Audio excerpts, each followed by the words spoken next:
सोनम का देखा कि वो अपनी शादी करती है, अपने हस्बैंड को ले जाके मेघालय में घाटी में फेंक देती है, मार देती है, और उसके 4 दोस्त उसके साथ होते हैं। तो इस तरह से आज जो है वैश्वीकरण में जो लड़कियां ये हरकतें कर रही हैं, ये हमारे समाज को विकृत कर रही हैं, हमारे समाज को गलत दशा में ले जा रही है। इससे सांसद हो गए हैं, एक हिंदुस्तान के चेहरे हो गए हैं चंद्रशेखर रावण आज़ाद। अगर प्यार करती है तो प्यार के साथ उसके साथ निभाना चाहिए था। अब चंद्रशेखर जी क्या कहते हैं, उन्होंने इसीलिए कहा कि भाई ये मैटर सिर्फ जो है बकवास है, गॉसिप है, और ये जो भी होगा मैं कोर्ट में जाऊंगा। ज़्यादातर पैसा से अट्रैक्ट होती हैं, जिसके पास ज़्यादा दौलत होता उस तरफ वो भागती हैं, सेलिब्रिटी और दिखावे के पीछे भागती है। वो जब ये कहती है कि मैं एक गरीब चंद्रशेखर से प्यार करती थी जब गरीब था, और जब वो सांसद बन गया, अमीर हो गया, तो मैं नफरत करती हूँ, ये थोड़ा सा विरोधाभास है।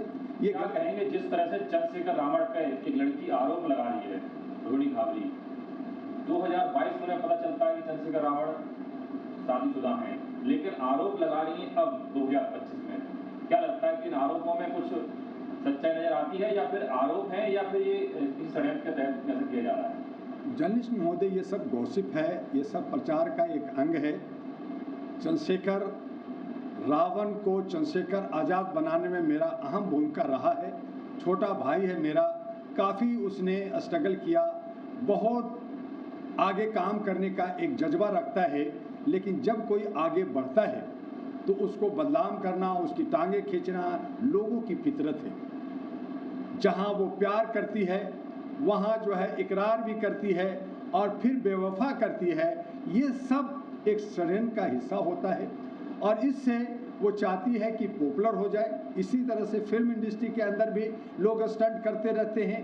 कई बार जो है सोशल और पॉलिटिकल क्षेत्र में लोगों ने स्टंट किया है, तो ये एक स्टंटबाजी है, इसमें हम सबको ध्यान नहीं देना चाहिए। और मीडिया खास करके इसका जो है मजा लेती है, चटकारे लेती है, टीआरपी के लिए ये काम करती है, जबकि हमारे सामने एक नहीं अनेक ऐसे इशू हैं, अनेक ऐसे न्यूज हैं जिनको जनता तक पहुंचनी चाहिए, जिनको जनता तक पहुंचाना चाहिए, लेकिन नहीं पहुंचाया जाता है और लोगों को दिग्भ्रमित रखा जाता है। उसी में ये लड़की भी अपने आप को जो है पॉपुलर बनने के लिए, चेहरा दिखाने के लिए, और चंद्रशेखर का हो सकता है कि उनके बीच से भी मिली जुली भगत हो कि चलो ऐसे करते रहो, तो ये सब जो है ये हमारे लिए और देश के लिए उचित नहीं। चंद्रशेखर रावण से जब पूछा गया इस बारे में, तो उन्होंने कहा था कि मैं महिलाओं का सम्मान करता हूँ, महिला सम्मान से जुड़ा हुआ व्यक्ति, हमारे परिवार में महिला सम्मान करना सिखाया है, इसलिए मैं जो भी जवाब दूंगा वो मैं कोर्ट में दूंगा। देखिए, ये बात हमारे दिल्ली का एक एमएलए थे, आम आदमी पार्टी का एमएलए थे, उनकी बीवी ने भी उन पर दोषारोपण किया, तो सब कुछ हुआ कि कोर्ट में जाएंगे और मामला डिवोर्स तक गया।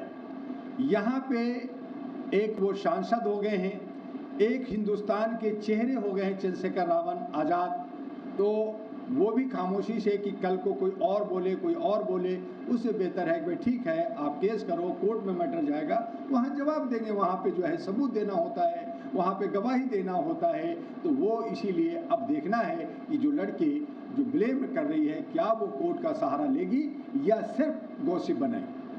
लड़की ने कहा कि मैंने एक बहुत सीरियस रिलेशनशिप में रहते, मुझे पता चला चंद्रशेखर रावण ने मेरे साथ चीट किया, धोखा दिया, और एक तरफ उनकी जो तस्वीरें हैं वो कई लोगों के साथ वायरल हो रही हैं। क्या लगता है इसमें आपको? जर्नलिस्ट महोदय, एक कॉमन सी बात है, चाहे वो कोई भी महिला हो, महिलाएं ज़्यादातर पैसा से अट्रैक्ट होती हैं, जिसके पास ज़्यादा दौलत होता उस तरफ वो भागती हैं, सेलिब्रिटी और दिखावे के पीछे भागती है। वो जब ये कहती है कि मैं एक गरीब चंद्रशेखर से प्यार करती थी जब गरीब था, और जब वो सांसद बन गया, अमीर हो गया, तो मैं नफरत करती हूँ, ये थोड़ा सा विरोधाभास है, ये गले से नहीं उतरता।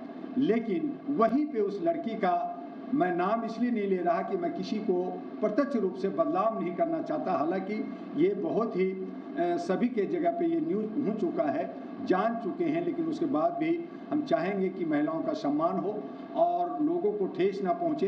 तो वो जहाँ पे वो अपने बहुत सारे बॉयफ्रेंड के साथ घूमते हुए मिलती हैं, जैसे अभी सोनम का देखा कि वो अपनी शादी करती है, अपने हस्बैंड को ले जाके मेघालय में घाटी में फेंक देती है, मार देती है, और उसके 4 दोस्त उसके साथ होते हैं। तो इस तरह से आज जो है वैश्वीकरण में जो लड़कियां ये हरकतें कर रही हैं, ये हमारे समाज को विकृत कर रही हैं, हमारे समाज को गलत दशा में ले जा रही है। इससे हमें रोकना होगा, समाज के बुद्धिजीवियों को सोचना होगा और ऐसे महिलाओं पे भी अंकुश लगाना होगा जो गॉसिप बना करके हमारे समाज को गलत राह पे ले जा रहे हैं। तो इस तरह से चंद्रशेखर एक उभरता हुआ राजनेता है। हम देखना चाहते हैं कि समाज के लिए, अपने परिवार के लिए और अपने समुदाय के लिए वो क्या कुछ देते हैं, क्या कुछ करते हैं। और ऐसी सूरत में अगर उसे धरातल में डाला जाता है, उसे खाई में फेंका जाता है, उसे बदनाम किया जाता है, तो ये उचित नहीं है। इस पे हम सभी समाज के लोगों को विरोध करना चाहिए। लड़की कह रही है कि मुझे इंसाफ चाहिए, मेरी चवली बहनों, मेरी और 2 बहनें भी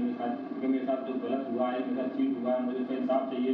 लड़की ये भी कह रही है। देखिए बिल्कुल ठीक कहा, बिल्कुल सही कह रहे हैं। बाबा साहब ने भी 2 शादी, हम भी 2 शादी करेंगे, उसने ये तक कहा है लड़की ने। देखिए बाबा साहब ने 2 शादी की, 4 की, कोई 10 किया तो तुम भी करोगे। कोई मुसलमान का जो है जामा मस्जिद में 98 किया, उसने कहा मैं 100 का सेंचुरी 100 बनाऊंगा, उसके बाद मर गया। तो इस तरह की ये गॉसिप है। कुछ लोग, कश्मीर में एक है जिसकी जो है 24 शादियां हैं, उससे उसके 40 बच्चे हैं। तो इस तरह का ये जो है कुछ अलग अपवाद बनता है, लेकिन उसमें सभी को ढकेलना, तमाम परिवार और तमाम समुदाय को खींचना ये उचित नहीं है। लड़की अगर प्यार करती है तो प्यार के साथ उसके साथ निभाना चाहिए था। अब चंद्रशेखर जी क्या कहते हैं, उन्होंने इसीलिए कहा कि भाई ये मैटर सिर्फ जो है बकवास है, गॉसिप है, और ये जो भी होगा मैं कोर्ट में जवाब दूंगा। कोर्ट में जवाब मुझे कहा कि ठीक है, लड़की अगर ब्लेम लगा रही है तो कोर्ट का दरवाजा खुला हुआ है, कोर्ट में जाइए। जैसे वक्फ बोर्ड के लिए हुआ कि आपका अगर हक अधिकार चाहिए तो कोर्ट में जाइए, कोर्ट क्या कहती है उस पर डिसीजन होगा। तो उसी ने, चंद्रशेखर ने भी कहा कि कोर्ट में जाओ, वहाँ पे अपना सबूत दो, आप वहाँ पे बताओ, कोर्ट जो कहेगी हम मान लेंगे। तो चंद्रशेखर जी अपनी जगह पे सही हैं, लेकिन लड़की जिस हिसाब से चल रही है ये उचित नहीं है। इसका मैं खंडन करना चाहूँगा और मैं आज भी चंद्रशेखर रावण और चंद्रशेखर आजाद के साथ खड़ा हूँ।